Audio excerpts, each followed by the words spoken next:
Welcome to our horror channel. Today, we delve into the chilling tale of Hydro, a towering 100-foot water ride that turned a day of fun into a living nightmare.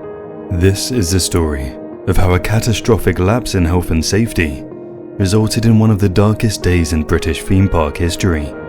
Nestled in the rural expanse of South Wales, United Kingdom, Oakwood Theme Park may be small, with around 400,000 visitors annually, but it boasts some of Europe's most thrilling rides.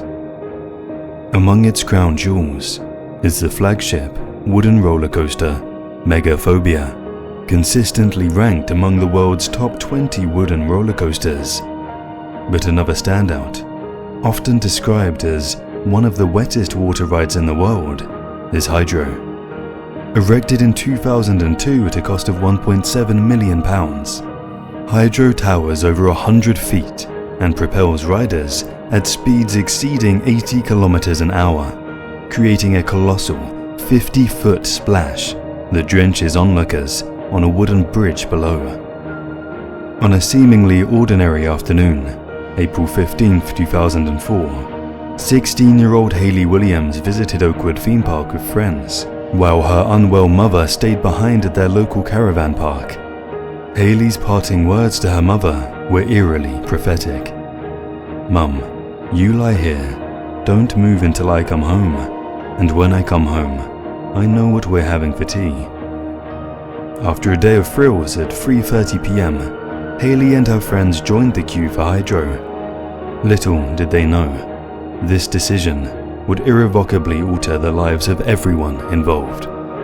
At 3:38 p.m, the ride began its ascent, filled with laughter and anticipation. Hayley's sister, Hannah, recounted, "We were laughing and chanting. When we got to the top, everyone braced themselves before going down.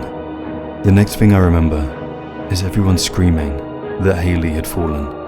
At approximately 3:40 p.m, as the ride plummeted down its steep drop, Hayley inexplicably was ejected from the carriage, her body plunging into the lagoon below. The only trace of her left on the ride was a lone shoe. Onlookers and riders alike were plunged into a state of horror and disbelief. Two heroic park visitors, Richard Sexton and ex-firefighter Peter Hawkins, leapt into the water to retrieve Hayley's lifeless body.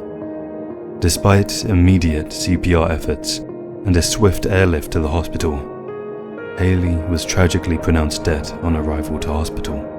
The park and the ride were promptly closed. The subsequent investigation revealed a nightmarish reality. The health and safety executive scrutinized hundreds of hours of CCTV footage and discovered that crucial safety checks were often neglected.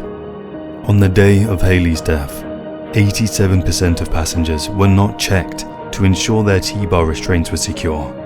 This was important, as a design fault on the carriages required the T-bars to be pushed all the way into their position for them to lock.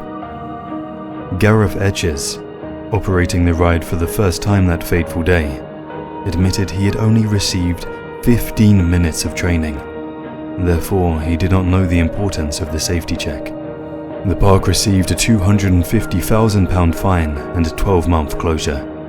During this period, overhead restraints were introduced, mandating physical checks before each ride. This tragic case is a haunting reminder of the devastating consequences of negligence, leaving a family shattered and a community in shock. Oakwood Theme Park continues to operate, now under the ride's new name, Drenched. Whether this rebranding is a callous attempt to erase a dark chapter or simply a marketing strategy, we leave for you to decide. Remember to like, subscribe, and stay tuned for more spine-chilling stories.